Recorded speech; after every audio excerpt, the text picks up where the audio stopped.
Hello guys, আসসালামু আলাইকুম। কি অবস্থা সবার? অবশ্যই সবাই ভালো আছেন, আমিও ভালো আছি। আপনারা দেখতেই পাচ্তেছেন কতটা ক্ষতির ভিতরে আছে আমাদের মেহেন্দিগঞ্জ লালমেরহাট নদীর পার। কতটা ক্ষতির ভিতরে আছে সেটা আপনারা দেখতেই পাচ্তেছেন পুরোটা। আর আপনাদেরকে একটাই রিকোয়েস্ট, ভিডিওটা শেয়ার করে সবার কাছে পৌঁছায় দিবেন, সবাই দেখে যেন বলতে পারে।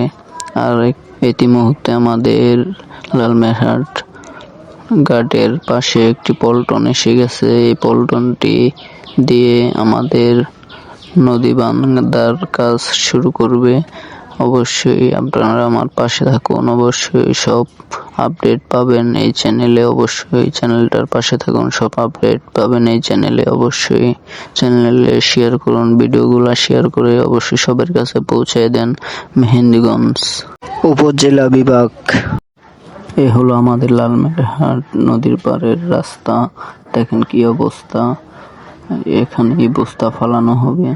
আশা করি ভালো কিছু হবে, সেই জন্যই এই উদ্যোগটা নেওয়া হয়েছে। অবশ্যই ভালো কিছু হোক, এটাই মেহেন্দিগঞ্জ মানুষ চায়।